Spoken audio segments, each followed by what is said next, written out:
2021 Lexus ES 250 AWD First Drive. Pick your first world problem.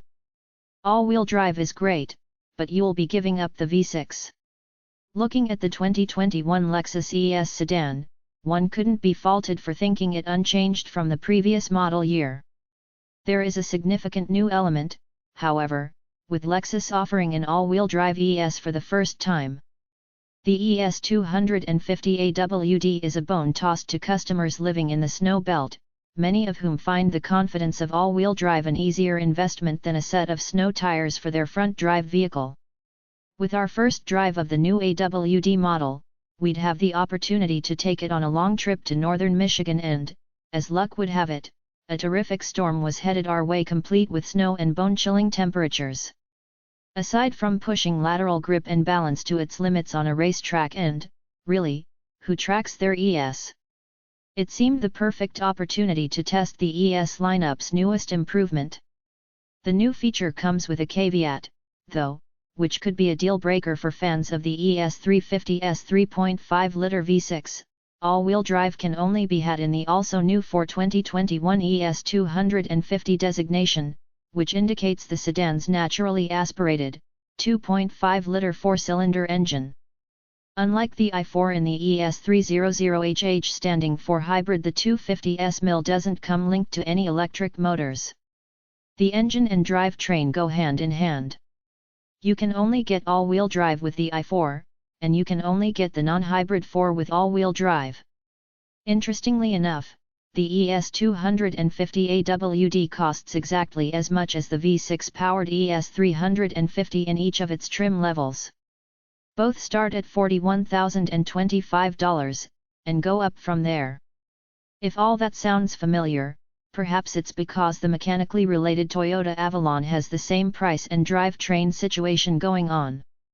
It too is locked into the combinations of FWD/V6 and AWD/i4, with equal price tags for both and for ultimately the same reason, the also related Toyota Camry AWD. Because of the minuscule numbers the V6-powered Camry sells in, Toyota saw no need to invest in engineering the all-wheel drive system to work with a V6.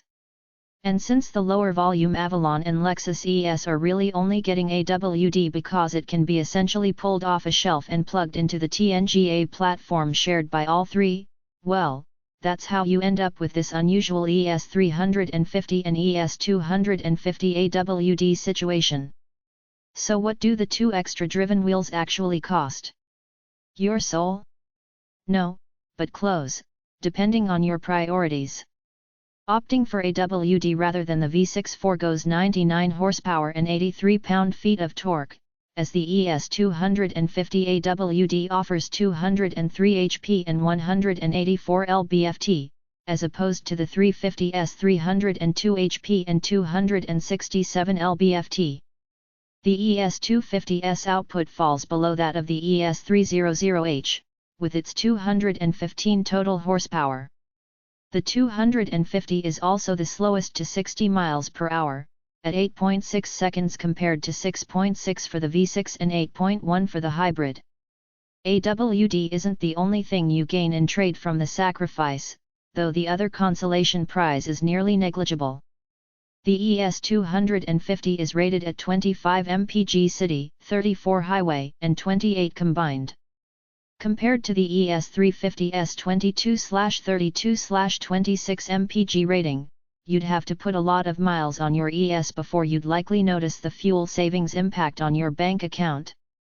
Once you shake the HP vs mpg trade-off equation out of your head and look at the ES 250 AWD on its own, the naturally aspirated 4 isn't all that bad. It feels a little sluggish the first couple times you get on the gas, but you get used to it quickly. In town on wet and snowy roads, we weren't subject to launches delayed by the stability control system searching for traction. The AWD system, which can direct as much as 50% of torque to the rear wheels, meant the ES happily marched forth without complaint or suspect wiggling. Meanwhile, the 8-speed automatic transmission kept the revs in the appropriate range.